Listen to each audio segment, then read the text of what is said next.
there comes a point where, again, going back to the relationship between certain members of the family and the sheer audacity of it was almost impossible to ignore. That was the phrase one senior palace aide reportedly used to describe the moment King Charles III received a formally drafted, tension-laden letter from his estranged son, Prince Harry, on the icy morning of December 28, 2025. From the very first line, it was immediately clear this was not a request rooted in humility or reconciliation. It was a high-stakes demand, calculated, urgent, and structured to apply pressure. One that sent shockwaves through the palace before the envelope had even been fully opened. In the letter, the Duke of Sussex outlined what he referred to as an urgent financial transition, requesting an immediate transfer of £100 million, citing what he called pressing logistical burdens, connected to a proposed reintegration into royal duties. But it wasn't the size of the figure that stunned the monarch most. It was the tone, the conditions, and the unmistakable undercurrent of leverage threaded through nearly every paragraph. Sources now confirm that Prince Harry was, at that point, drowning in debt. And for the first time in modern history, the British monarchy refused to step in and save him. Royal insiders described the letter as entitled, strategically vague, and carefully veiled in implied consequence. Not only was it rejected the same day, but it also triggered a response far more severe than Harry could have anticipated. King Charles immediately ordered a full forensic financial investigation into Harry and Meghan's post-royal finances. What the palace uncovered would prove staggering. The audit revealed $65 million USD in liabilities, £11.3 million still outstanding on the Montecito estate, and $28 million USD in accumulated legal expenses stemming from privacy lawsuits, security challenges, libel actions, and failed legal pursuits. Since 2020 alone, private armed security costs had reached $31 million USD, while losses tied to underperforming media contracts with Netflix and Spotify totaled $26 million USD, including the collapse of Meghan's Archetypes podcast and several unreleased documentary projects that never saw the light of day. In essence, Harry was asking for a royal bailout, though it was framed in corporate language, strategic reintegration rather than insolvency, as if the monarchy owed him a structured pathway back. As one palace source put it, he wasn't asking for help, he was issuing terms. The letter, dated December 28th, entitled Reintegration Framework and Financial Transition Support Request ANAD, did not arrive via royal courier or diplomatic channels. Instead, it was delivered through Meghan's Los Angeles-based legal firm, immediately escalating tensions.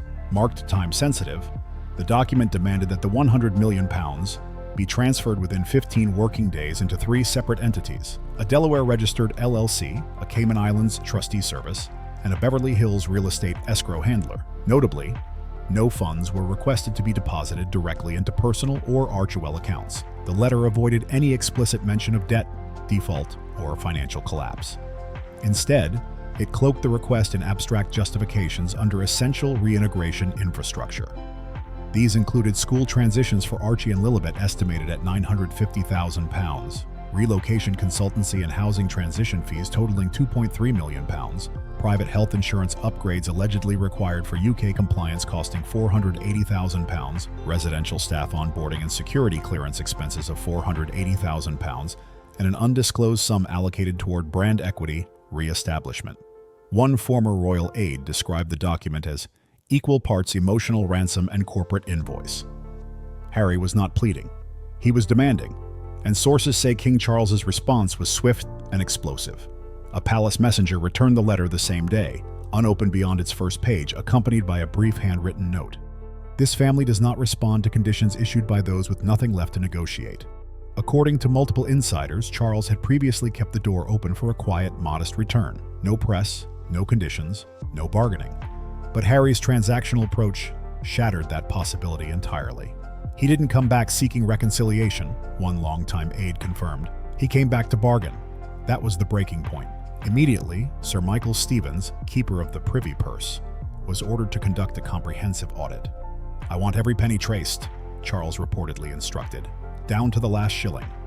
The findings would soon explain why Harry's request wasn't merely rejected, it was effectively blacklisted. Within hours, the letter was shared with Prince William. His response was said to be disbelief, followed quickly by resolve. Sources say William had already advocated for total financial severance since early 2025.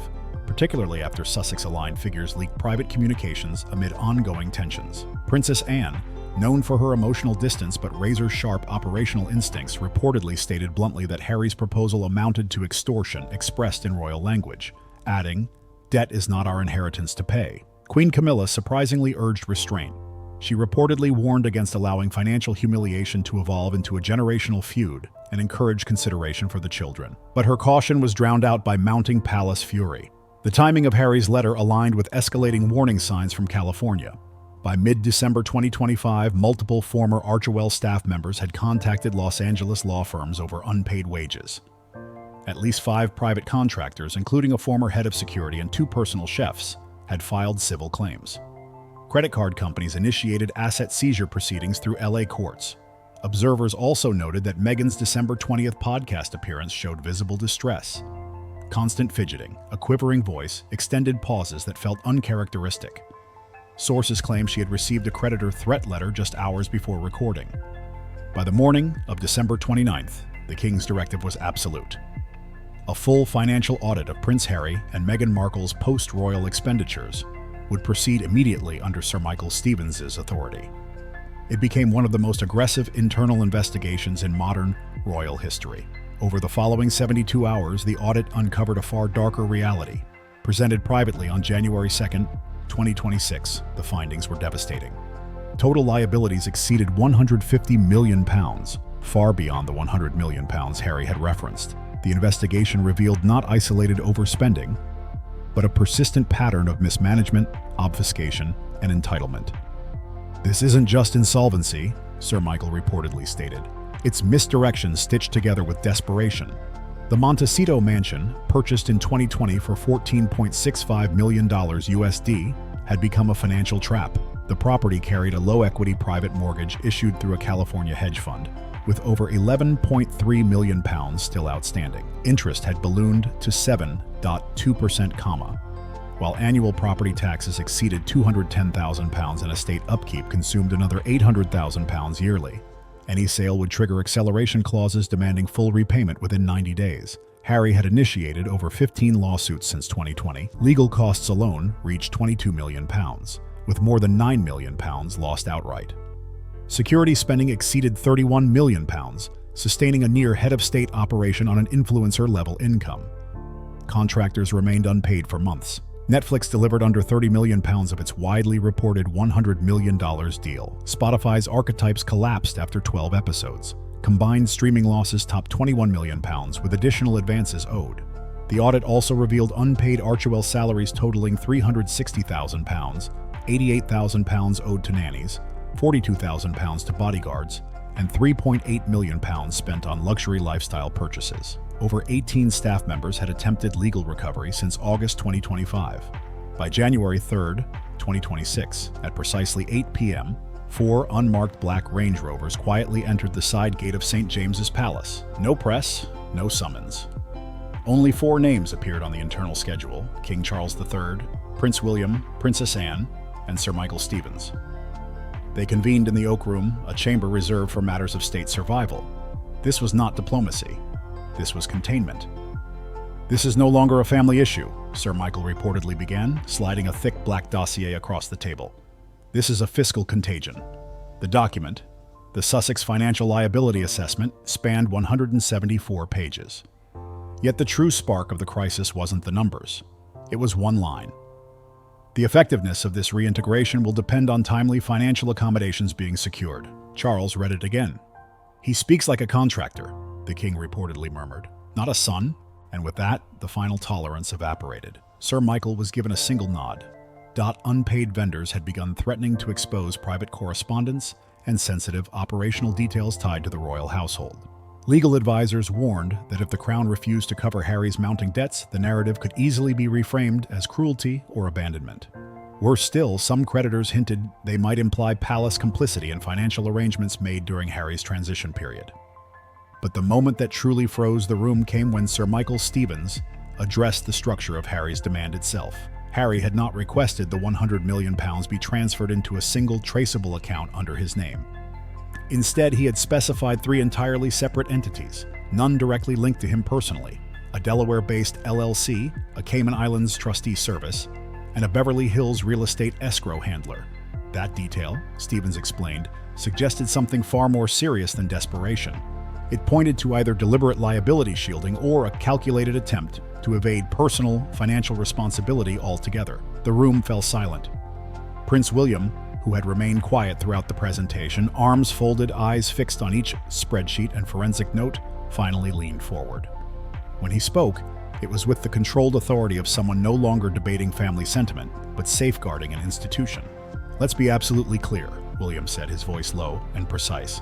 "This is not about helping Harry. This is about deciding whether we are willing to finance our own collapse." He reached for a slim folder resting beside him and placed it squarely at the center of the oak table.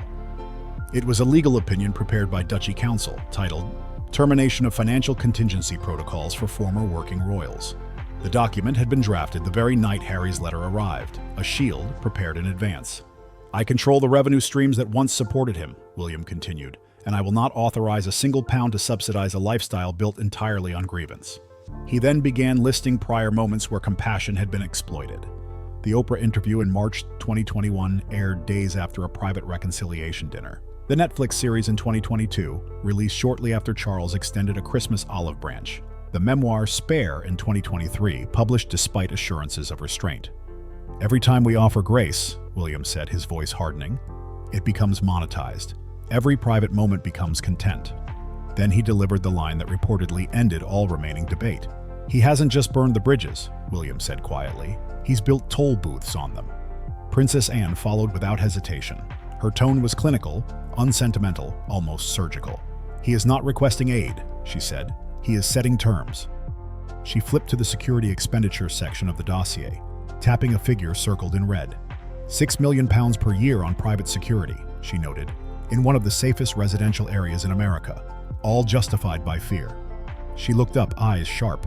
"And now he wants us to fund that fear so he can claim it was warranted." Anne leaned back, hands folded. "The monarchy is a ship of state," she said. "If one man insists on drilling holes in its hull, you do not hand him tools. You remove him before he sinks it." Only one voice had previously urged restraint. Queen Camilla, though not present in the room, had spoken privately to Charles the night before. Her concern was not for Harry himself, but for the children. "They're still family," she had said softly. "He's desperate. We should at least hear him." But even her appeal carried political weight.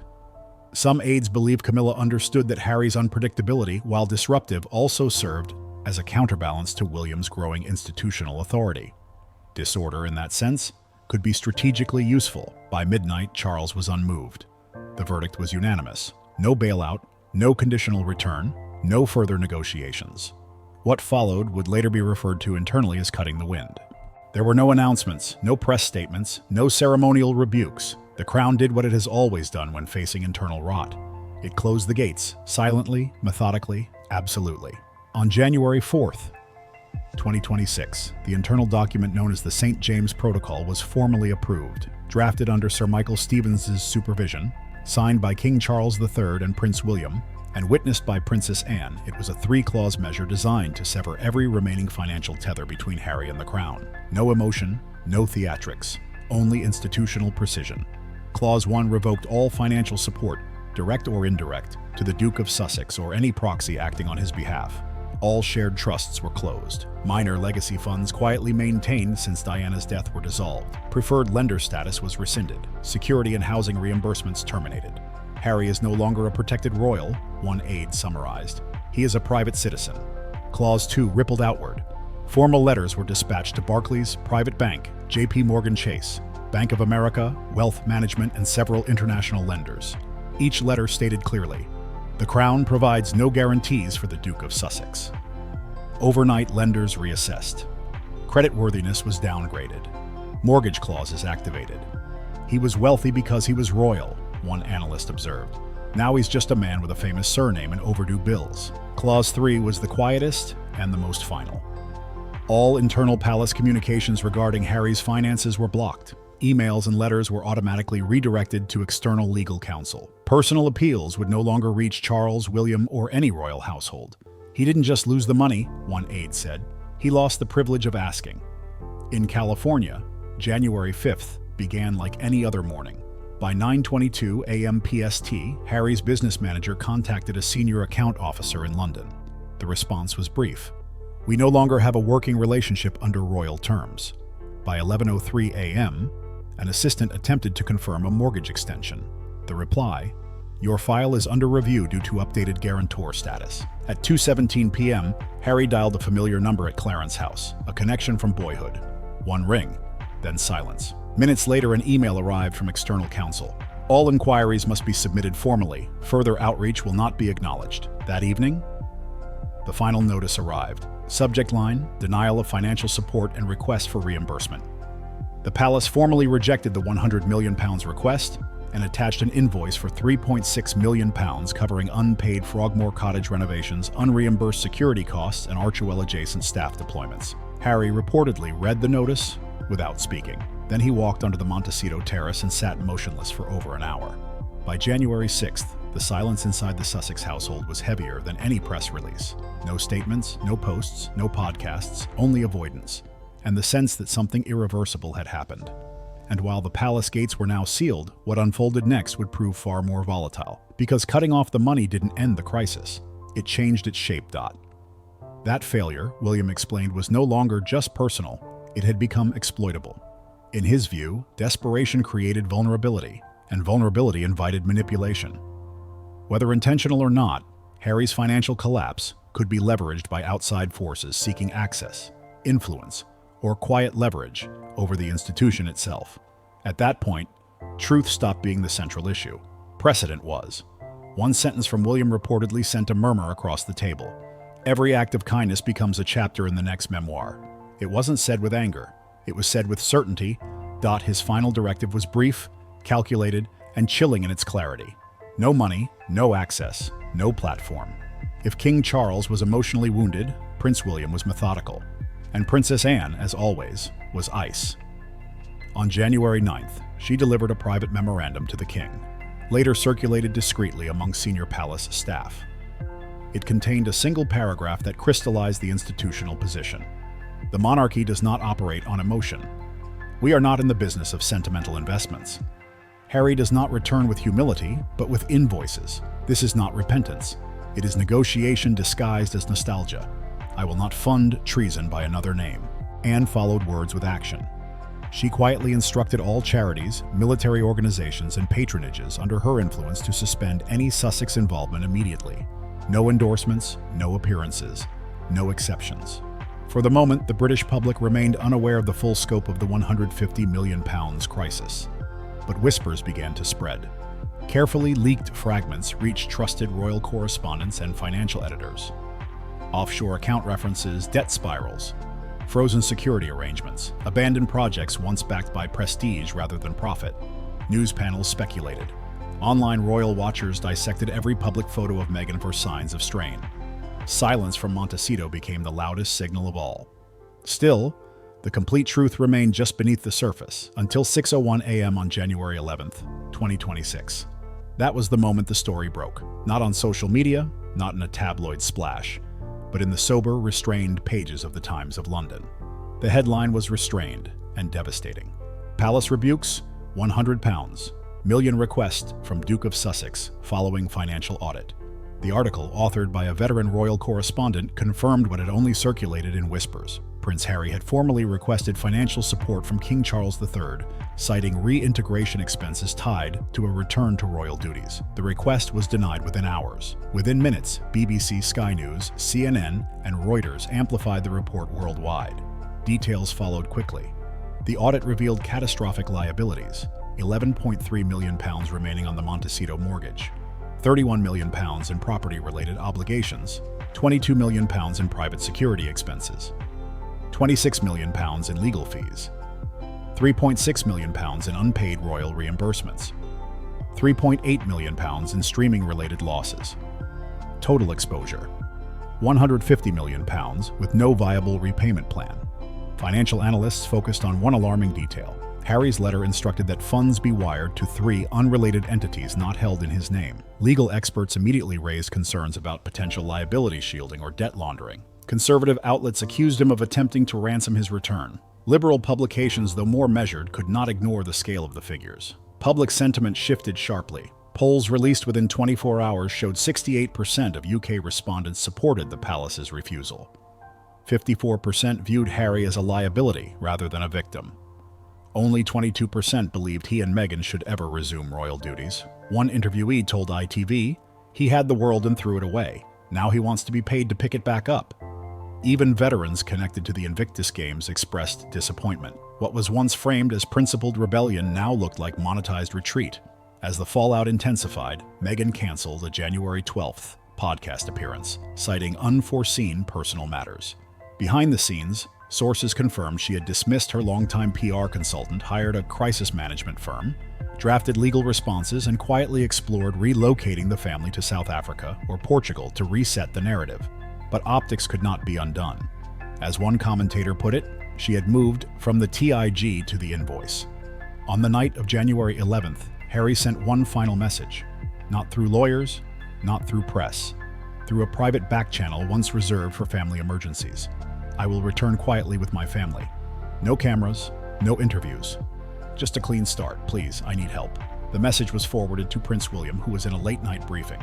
He read it once, then handed the phone back. "It's not the cameras that worry me," he said quietly. "It's the silence between scandals." He did not reply. On January 12th, King Charles III issued a short, formal statement. Harry was not named. No figures were mentioned. The message was unmistakable. Service to the monarchy is not a commodity to be purchased or leased. It is a calling, not an invoice. When pressed by reporters on whether he might reconsider, the king offered only this: "We are not a bank. We are a family. And sometimes even family must be allowed to let go." Inside palace walls, this moment became known as the end of royal amnesty. No future royal could trade return for funding. No one could cite personal failure as institutional obligation. No security threats would bypass fiscal reality. The door was not merely closed, it was sealed. In Montecito, the consequences were immediate. Staff reduced to a skeleton crew. Properties quietly assessed for sale. Deals frozen, contracts dissolved. Silence filled the spaces once crowded with ambition. The Sussex story entered a new phase, one defined not by rebellion or spectacle, but by isolation, accountability, and the unrelenting glare of consequence. And with that, a chapter closed that no amount of money could reopen.